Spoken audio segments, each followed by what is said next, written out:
Hi,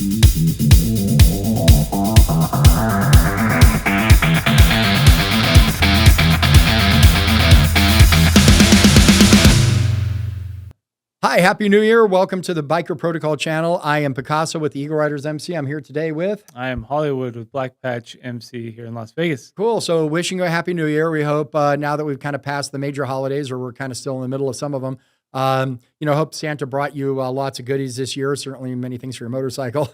As we're coming into the new year, we're kind of celebrating a little bit, we've got our New Year's swag and whatnot. We thought it'd be kind of fun to start off the video with, Happy New Year to everybody. So as we start rolling into the new year and that, it's kind of exciting. Also, we do apologize. Normally we release our videos on Fridays.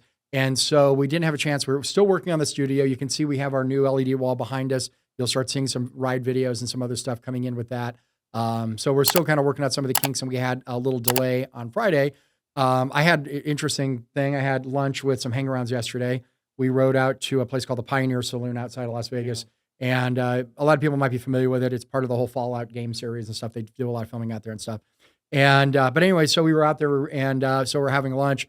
And so was Regina was one of our hangarounds. She's a great rider on a trike, and she's really funny. And she and her husband David. So we were talking, and so she was asking me. She goes, "What happened with your video on Friday?" I go, "What are you talking about?" She goes, "Well, you didn't release one." And I was like, "Oh yeah, I guess we didn't, huh?" So yeah, we know. Okay, so we apologize. We're going to get back into our regular schedule really soon. So sorry about that. Yeah. So thanks for catching that, Regina. I really appreciate it. So. But anyway, so as we start moving into the new year, we have New Year's resolutions, right? And some things to think about a little bit. What are kind of your New Year's resolutions? You get a chance, leave them in the comments. We'd like to hear what yours are. I think for some people, it might be like maybe putting more miles on the bike, might be getting a new bike. I don't know. What are kind of your like biker New Year's resolutions? I'm thinking how to become a biker. Yeah. I'm thinking this is. Yeah, I think we can take these off now because I don't think this makes it very bikery. I mean, it's fun. But it's also kind of weird. Yeah, right. But yeah, so I wanted to kind of talk about that. Like, what do you think makes a biker? Well, I think there's kind of a fine line between like what makes you a motorcyclist, right? Mm-hmm. And what makes you a quote unquote biker. There's a lot of gray area in there, and you can ask a lot of people, and certainly that might be like even a regional thing and how people's opinions are on that. But there's a lot of factors I think that kind of play into that. I think a lot of it might be whether or not for starters, whether or not you ride with a group or a club, or, if it's an RC or an MC, I think that kind of inches you up a little bit more into the biker status on that, right? It could also be for things like maybe how many miles you ride every year, right? I kind of question people that go out and they buy a brand new motorcycle, and, they put 1,000 miles a year on it and sits in the garage 11 months out of the year. And for some people it's weather, right? You live in cold weather conditions or things like that. Yeah, I get it. Nobody wants to ride in the snow and sleet and hail and all that.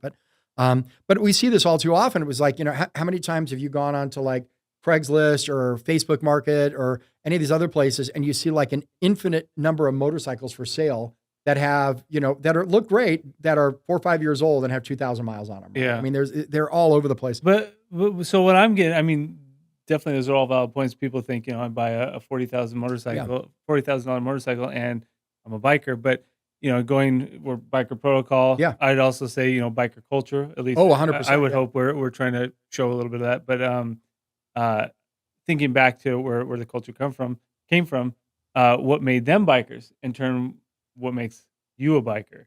So stuff like riding, obviously you have to own a motorcycle, you have to ride it. Yeah. But does it make you a biker to ride in the snow? Or does that make you an idiot? Does it make you a biker for supporting your brothers or being there for your family? That type of stuff. Not necessarily directly related to actual motorcycles, because there's a lot to this culture. There's a lot to it other than just motorcycles. Yeah, for sure. To be about family, brotherhood. And I think there's a lot to be said on that. Well, and I think, a lot of it translates into how much you do for your community on behalf of the biker brotherhood, another example, right? Yeah. So, and that could be with or without a club, right? I mean, just joining a club doesn't make you a biker, right? Let's be clear about that. Definitely not, no. But I think, there are certain things that kind of contribute to getting into that namesake, right? So, I know a lot of people that own bikes that I wouldn't call bikers, and I know a lot of people that are bikers that don't always necessarily are thought of as that because, they have like a strong separation between their motorcycle culture lifestyle and their regular life, so Yeah. maybe work or things. Yeah. I know people that are, hardcore bikers that people in the civilian world would never have any idea. I mean, like truly they're real estate agents, they're doctors, they're nurses, Yeah. they're attorneys, they're right. And so there's a strong differentiation between their personal life and professional life. And so, for some people on the outside, they may not consider them a biker, but everybody in the biker community certainly does Yeah, consider them yeah. that, So, right? So, and that's kind of part of, now, modern times is people do have to have that job. Where back in the day, that's literally was it your was job all was you being did. a Yeah. Mhm. biker. Like you lived on your bike, and that was the Yeah. only thing you had, you owned, and participated in anything relating to motorcycles. Sure. Um, and then I'm sure we've all gotten it on rides like, oh, you're wearing those, insert word chaps. Yeah. Yeah. What are you too cold? Does that make you not a biker to wear chaps? It's just kind of a conversation I was thinking would be interesting to have Yeah. about that, because I think everyone's got in their mind what that they are a biker or what makes a biker, and we still have to look back to what a biker was in the beginning, Right. and Well, that's kind of like and to piggyback off that, a lot has evolved, certainly in yeah, technology yeah, and a lot of things that may have shifted that persona a little bit or that perception. So, for example, right? So, I have a pretty newer modern bike. I have a 23, and it's got like heated hand grips, for mhm, example, right? And I've got an infotainment system in the dash, and I mean, I Bluetooth my phone in to get music, right? Okay, so somebody from like 40 years ago would think I'm out of my mind. Like they would never consider that quote unquote biker, right? yeah. But today it's like everybody does that, right? So Yeah, and I things think change a I bit think too. that's adapting with the times. Like Yeah. obviously that's going to happen regardless, and it's nice to have music in your bike and Yeah. everything. But some people, I've had the comment. I had my touring bike has a stereo, and it's like, why do you need a stereo? Yeah. You'll get that comment like, you're not a biker if you need a stereo, like you can just have the exhaust. Right. What's a stereo going to do?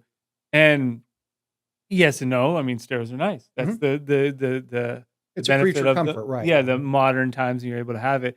You don't have to have a chopper that's falling apart every Right, right, and leaking, gallons of oil just to be a biker. right. But also like again, going back to the culture of where bikers started, they started from my understanding, and I'm sure there's a lot to it, but the coming back from the wars, no one accepted them, or they're cast out by society, and they had the commonality of bikes, but more so I think it was the personalities and what they did that kind of made them a biker. Right. And it just so happened somehow the term biker got Sure. put Well, into that. and there's different, and it's kind of like you were alluding to the chaps thing, right? Yeah. So, I have a pair. I do wear them sometimes, but I don't always wear them. But I know some people will only ride with them on. I Mhm. know some people will Yeah. never ride with them. So, there's so much differentiation in that.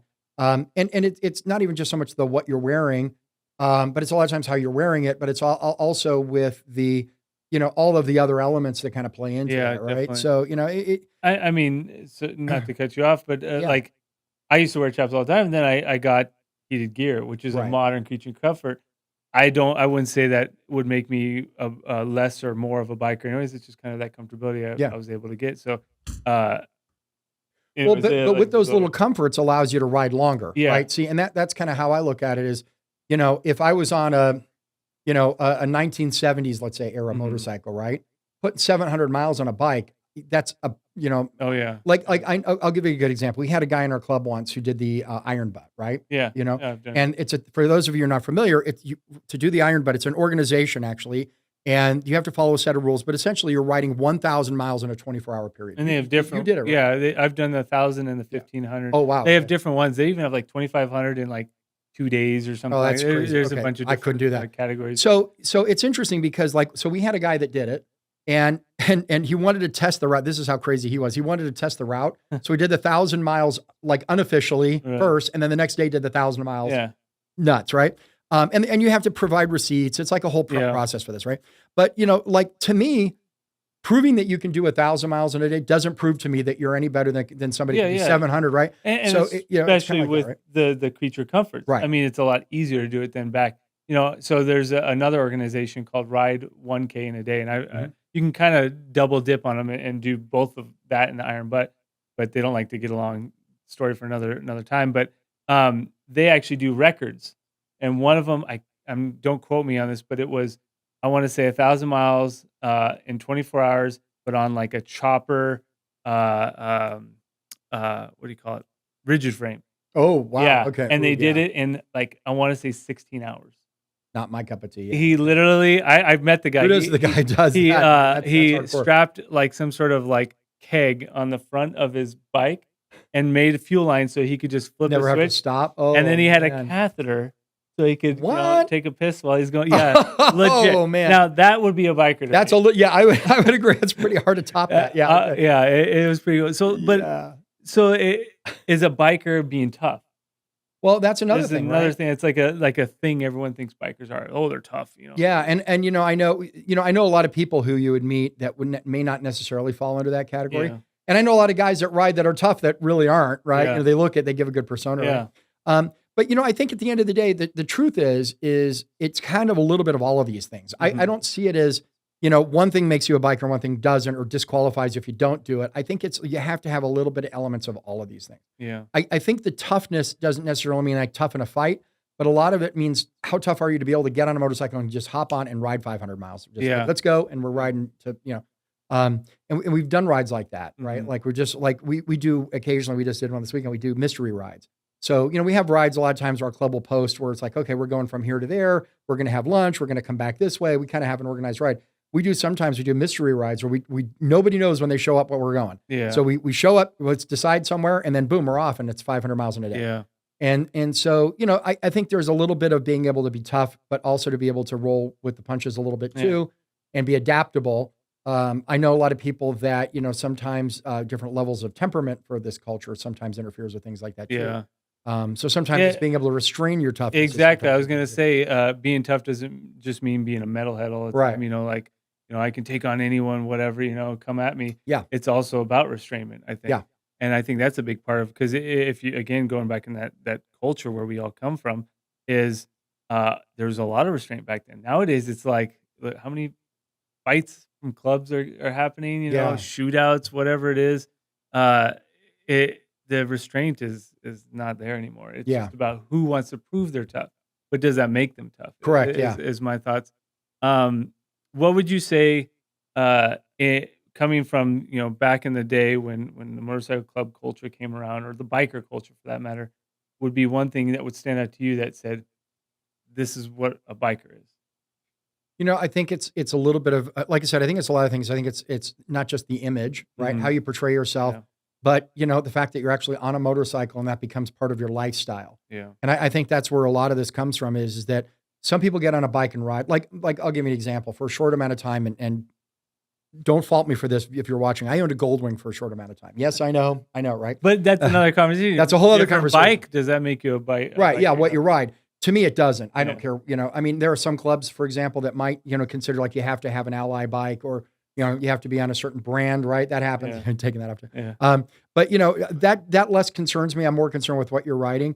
But the one thing that I've noticed is that with like Goldwing people is that and I'm not knocking anybody who rides a Goldwing, because I know a lot of people that ride them and they put a lot of miles on. You meet the nicest people that ride Hondas. Oh yeah, that was Honda's marketing, right? Yeah. You meet the nicest people on a Honda. But the thing about, I've noticed like with Honda, with Goldwing specifically, because I owned a VTX for a while too, a great bike. And one of the things I learned is that they're like Goldwing people, and then there's like everybody else that rides motorcycles. Yeah. It's a little bit different culture.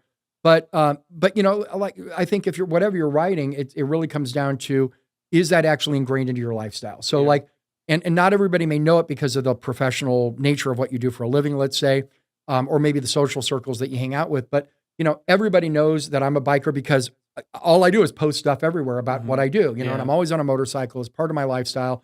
And, when you first start riding, it may not be that, but in time it becomes that. Yeah.